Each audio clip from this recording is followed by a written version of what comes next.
Bonjour les amis, je suis très heureux de vous retrouver aujourd'hui pour le débrief de la victoire du Barça face à Villarreal, le dernier match du Barça de l'année 2025. Ça y est, les joueurs vont partir à Noël pour fêter les fêtes de fin d'année aussi, avec 4 points d'avance, être en tête de la Liga avec beaucoup de tranquillité. Ça n'a pas été un match facile, ça n'a pas été un match agréable, j'ai envie de dire. Ça n'a même pas été un match maîtrisé. Je pense qu'on s'y attendait, hein, on va pas se mentir. Déjà de base, déplacement à Villarreal, normalement, même quand tout le monde est là, c'est compliqué. Alors, déplacement à Villarreal, qui était sur une excellente série en Liga, sans Pedri, je vous mens pas que je m'attendais un peu à ce qu'on a vu ce soir, avec limite un peu plus de maîtrise. Et on va en parler dans cette vidéo.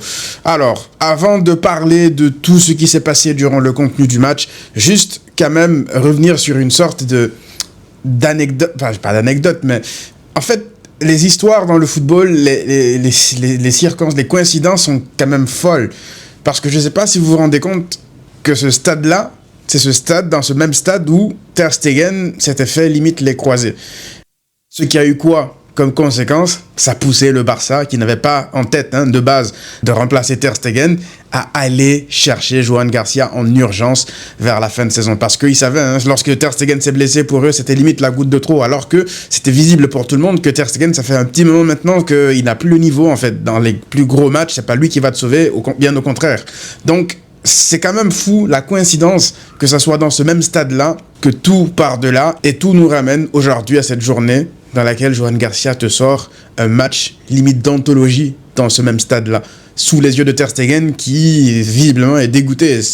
On le connaît, c'est comme ça qu'il est. La concurrence, c'est pas trop pour lui. Mais après avoir vu tout ça, Ter Stegen, lui, assis aux premières loges, il voit les performances de Johan Garcia. S'il ne décide pas de partir durant cet hiver pour avoir du temps de jeu, ça veut dire en fait qu'en termes d'ambition sportive, ça y est, il en a plus rien à secouer. Et tout ce qui l'intéresse, c'est de rester et gratter ses millions sur le banc des remplaçants ou en tribune. Mais c'est son salaire. Si jamais il décide, ça sera son droit. Évidemment que le Barça va lui payer son salaire. Mais je vois pas, en fait, pour les 10 prochaines années, là, un gardien... J'espère qu'on n'aura pas une mauvaise nouvelle avec des blessures et tout qui vont altérer ses performances. Mais Johan Garcia, les matchs en plus qu'il est en train de te sortir, parce que ce soir, vous savez, cette performance-là, c'est un clean sheet, certes, mais c'est pas un clean sheet parce que tu as maîtrisé à 10 contre 11. C'est un clean sheet parce que Johan Garcia a fait les arrêts qu'il fallait. Des arrêts de cyborg parfois. C'est arrivé que ce soit hors-jeu sur certaines actions, mais lui, il ne sait pas que c'est hors-jeu. Donc, c'est des arrêts réflexes de fou. Tu te dis, ok, donc c'est ça le feeling d'avoir un gardien de top niveau mondial. Moi, ça fait un petit moment que je ne l'avais plus au Barça. Et pour être honnête, certes, ça me fait plaisir d'avoir un gardien de type niveau international. Mais ça me dérange quand même en fait que le gardien ait autant s'impliquer dans le match du Barça à 10 contre 11. Alors, la dernière fois, je l'ai dit, il y a beaucoup de gens qui m'ont dit « Oui, mais c'est son rôle, c'est son travail. » Oui, je sais que c'est son travail, c'est son rôle. Mais lorsque tu es à 10 contre 11, je suis désolé, on n'est pas censé autant voir Johan Garcia en deuxième période. Il a enchaîné des parades de fou furieux, mais on va pas trop chipoter. Le Barça a ramené les 3 points d'un déplacement compliqué, parce que moi, je les compte, les déplacements dans les stades difficiles. On a fait le Balaidos, Celta Vigo, le Real va se déplacer là-bas. On a fait le Santiago Bernabéu, justement. Là, on vient de faire ici Villarreal. Le Real se déplacera ici à Villarreal. On a fait le Rayo. Ça y est, le Rayo, c'est fait. Je pense que c'est un enfer pour toutes les équipes, le Barça, le Real, de se déplacer là-bas. Ouais, ça commence quand même à s'enchaîner. Après, oui, il y aura toujours de petites équipes pièges qui peuvent te faire mal. Mais ouais, à chaque fois que tu arrives à l'extérieur, tu avais enchaîné pas mal de matchs difficiles à l'extérieur, notamment Mallorca aussi, je l'oublie pas là-bas à l'extérieur. Ben, c'est un calendrier... Après que tu t'assures peut-être un peu plus facile lorsque on sera un peu plus dans le money time. Donc là, c'est une très bonne opération comptable sans ton milieu régulateur, sans ton milieu créateur, Pedri. Et pour être tout à fait honnête, la première mi-temps de Frenkie de Jong m'a beaucoup dérangé. Je m'attendais à beaucoup plus de contrôle. Pedri n'est pas là, il joue au poste de Pedri aujourd'hui. Tu te dis, ok, c'est toi qui dois prendre les rênes du milieu. Mais on n'a pas senti, on le voyait, limite on le voyait pas, c'était justement ça le problème, il était invisible, Frenkie de Jong. En deuxième mi-temps, c'était beaucoup mieux. Mais c'est pas normal que ce soit beaucoup mieux à 10 contre 11, quand c'est censé être un peu plus facile. Mais il a quand même le mérite d'exister à 10 contre 11 pour sécuriser, pour amener cette sérénité au Barça, parce qu'en deuxième mi-temps, toutes les longues périodes où on l'a vu, c'est à ce moment-là que le Barça était tranquille à 10 contre 11, hein. Mais toutes les fois où il a encore disparu, il y a des séquences où il a disparu en deuxième période 10 contre 11, là, on le voyait plus, et puis voilà, Villarreal se procurait des occasions. Donc, je sais pas, Frenkie de Jong, ok, c'est bon, il a fait globalement un bon match, je trouve, mais je m'attends à beaucoup plus quand même, surtout à 11 contre 11 lorsque l'adversité est vraiment présente. Je veux pas le voir exister qu'à 10 contre 11 lorsqu'il faut avoir de la maîtrise. On connaît le joueur qui est, on connaît le contrôle qu'il peut avoir, il est censé nous donner vraiment beaucoup plus quand on connaît la qualité du joueur. Pour parler du match de manière plus globale, je l'ai dit, hein, sans Pedri, on savait que ça serait difficile, qu'on n'aurait pas énormément de contrôle.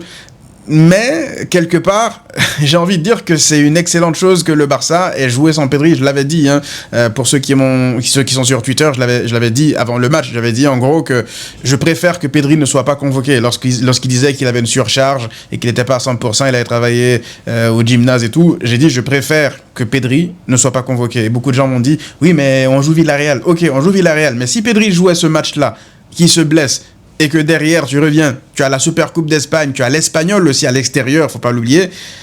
Dites-vous que déjà, Pedri, sa présence n'aurait même pas garanti une victoire. Donc imagine qu'il soit là, qu'il ait joué, que le Barça n'ait pas gagné, qu'il se soit blessé. T'aurais perdu sur toute la ligne et t'aurais même mis en grand danger le fait que tu puisses gagner un titre important déjà dès janvier, là. Donc je trouve que c'est une bonne chose que Flick se soit passé de lui et j'espère qu'on va profiter de l'avantage de ça un peu plus tard dans la saison. Et aussi, j'aimerais parler de Rafinha et Lamine Yamal sur le péno. Déjà, Rafinha, c'est vraiment quel joueur quand même, hein, Rafinha. Le manque de respect de ne pas avoir été dans le 11 de la FIFA récemment, là. Mais après, tu vois les votes des capitaines et tout, tu vois que chacun vote pour son pote. Moi, c'est pour ça que toutes ces distinctions individuelles, je prends plus trop au sérieux depuis pas mal de temps pour ceux qui suivent la chaîne. Ça m'intéresse plus trop, en fait. Tout ce qui est distinction individuelle dans un sport collectif, moi, du moment où mon équipe, elle gagne et que des mecs d'équipe comme Rafinha sont là pour faire gagner leurs équipes, moi, c'est ce que je valorise le plus. Parce que Rafinha, il crée le péno, il marque le péno, et je l'ai dit, hein, je suis content que ce soit lui qui prenne la responsabilité de tirer le péno et de le mettre au fond, parce que il y a aussi, la dernière fois, une personne qui m'a dit pourquoi ça ne devrait pas être Lamine Yamal.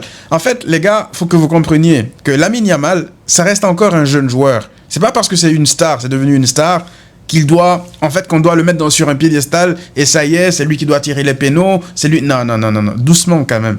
C'est comme ça, moi je pense sincèrement que c'est comme ça que le PSG a créé Mbappé, le Mbappé qu'on connaît. Parce que le PSG, le Mbappé qu'on connaît aujourd'hui, c'est pas celui-ci qui arrive au PSG. Hein. Mbappé qui arrive de Monaco, c'est un joueur qui court, qui presse, un joueur qui n'est pas, en fait, mis sur un piédestal, qui n'est pas vu limite comme le président du club. Il faut qu'il ait le brassard de capitaine, il faut qu'il tire les pénaux. Non. Moi, ça me dérangeait de fou, ça. Je me rappelle, c'était contre qui? En début de saison, lorsqu'il y avait eu un péno et que... contre le Rayo, il y a péno, Rafinha et Yamal sont en discussion et Lewandowski était absent. Et puis, Rafinha lui donne le ballon. Après, j'espère que c'était parce que c'était une discussion et que c'était pas les rumeurs qui disaient que Yamal avait pris maintenant la responsabilité cette saison. Le club a décidé de lui donner les pénaux parce que voilà, il a pris une nouvelle envergure, etc. Moi, j'étais pas du tout content par rapport à ça. J'espère que c'était une fausse rumeur. Et là, ça me rassure, en fait. Faut laisser le gamin grandir. Il y a des steps à franchir dans une carrière. Même si lui, il les franchit à double pas, Lamine Yamal doit encore grandir. Il doit encore progresser. Il doit encore respecter la hiérarchie. Parce que si Rafinha, lui, n'est pas respecté et mis à la place où il est censé être, même par son club, c'est là, justement, que les guerres d'ego, ça peut commencer. Que ça peut devenir comme le Real Madrid. Que ça peut commencer à devenir, allez, je joue pour ma gueule, je dois marquer parce que sinon, c'est pas moi. Non.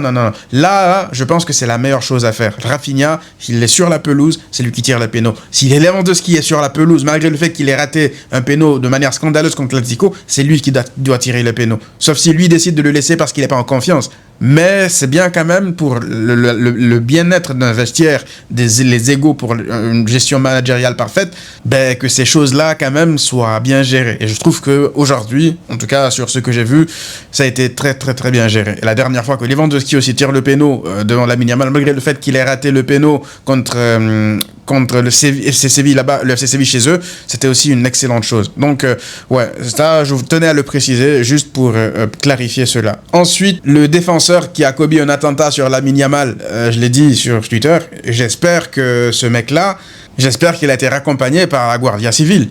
J'espère qu'il a été raccompagné par les Mossos. J'espère qu'il a été raccompagné par la police directement au commissariat le plus proche. Lui, là, c'est pas dans les vestiaires qu'il est censé rentrer. Un attentat comme ça, le mec, il a le culot.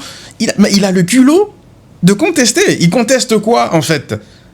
Et j'ai aimé la réaction des joueurs du Barça, Koundé, Koundé qui vient d'ailleurs lui demander si ça va pas dans sa tête. Un tacle comme ça, il peut le blesser, mais gravement. Il est à deux doigts de perdre sa cheville sur le tacle. J'ai aimé aussi la réaction de Rafinha, qui va demander au banc de Villarreal, ces mecs-là qui demandent l'intervention de la VAR. Frère, comment tu oses contester un truc pareil? Bref, ça m'a frustré de fou. Et c'était une très bonne chose que le rouge soit sorti parce que c'est des situations dans lesquelles on a déjà vu en Liga, hein, où surtout la saison sous Xavi, la dernière, où l'arbitre il aurait pu sortir un jaune. Après scandale, les joueurs du Barça se plaignent, ils prennent des jaunes eux aussi. C'est arrivé plein de fois. Donc très très content en fait que ce mec-là soit sanctionné à sa juste valeur. Maintenant, il y a le problème de la défense. Parce que je sais pas si vous vous rendez compte les gars, mais aujourd'hui, tu as Koundé qui sort sur blessure, Eric Garcia qu'on utilise maintenant tout le temps en 6 parce que c'est le poste où il joue le plus à cause des absences, que ce soit Pedri ou De Jong ou peu importe. Il est même limite meilleur à ce poste-là de 6 que Frenkie, raison pour laquelle il joue constamment là. Il fait un gros match aujourd'hui aussi, il comble des brèches. Et pourquoi il comble des brèches? Parce que la ligne de 4 derrière défensivement, mais les gars, ils étaient sous Jack Daniel ce soir, c'est quoi le problème? Mais qu'est-ce qui leur arrive? Koubarsi, il relance directement pour Villarreal, occasion dangereuse. Gérard Martin par 2 ou 3 fois. J'ai pas du tout compris en fait. Non, c'était trop grave. C'était trop grave. Baldé aussi, au bout d'un moment, il se retourne, il appuie pas assez sa passe. Heureusement que Joan Garcia est là pour veiller.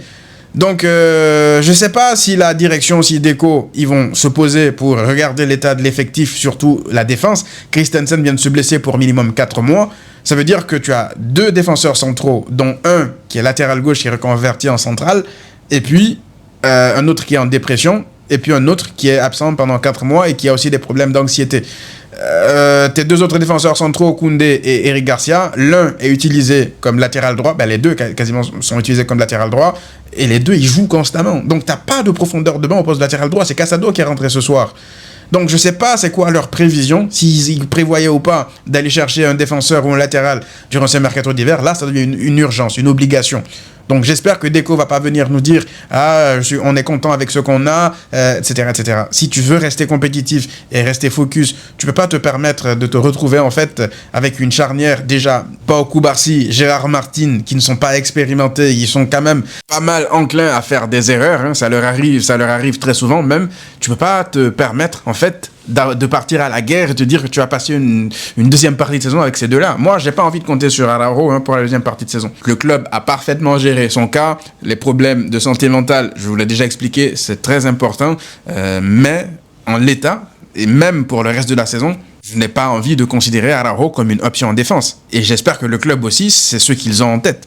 Parce que là, je ne vois pas par quel miracle Araujo va revenir et assurer une place en défense centrale comme si rien ne s'est passé durant ces dernières semaines, ces derniers mois. Il y a un gros problème, le club l'a extrêmement bien géré, il a besoin de prendre du temps pour lui, et c'est ce qu'il faut faire dans ce type de situation. Je trouve que c'est une bonne chose pour les personnes qui disent « Oui, mais il prend son temps, c'est un sujet très très très grave », donc voilà, c'était la meilleure façon de réagir. Pour le reste, c'est une très bonne opération comptable, le Real est toujours en difficulté de fou furieux. Hier, leur match contre le FC Séville, c'était une purge, une calamité, je sais même pas comment ils s'en sortent. Mais ils gagnent quand même, et c'est ça le Real en fait. même lorsqu'ils vont pas bien, lorsqu'ils jouent mal, très souvent, ils arrivent à s'accrocher, à gagner. Donc, si toi, t'arrives pas à engranger le maximum de points, ben, tu aurais pu te retrouver ce soir avec un point d'avance juste. Tu aurais pu te retrouver à être là en train de stresser à chaque fois que tu joues une journée de Liga. Là, tu te gardes au moins ton joker avant l'Espagnol, qui sera un déplacement ultra plus compliqué, je pense, que celui de Villarreal. Donc, c'était très important de gagner, en fait. Très, très important. J'espère que Pedri sera de retour après la trêve pour cette fin d'année. Et par rapport à la CAN, les amis, je pense que je vais débriefer pas mal de matchs, à commencer par ce soir, le match du Maroc. Vous me direz dans les commentaires si vous voulez que je débriefe. En tout cas, j'aimerais bien. Je vais voir les matchs que j'ai regardés, je vais les débriefer en tout cas. Et le premier qui me fait une vanne sur la Guinée, je le bloque dans les commentaires. Je vous le dis maintenant. Je rigole même pas avec vous. Bref, les amis, dites-moi vous qu'est-ce qu'on avait pensé dans les commentaires. On se retrouve très vite pour une nouvelle vidéo. À très vite.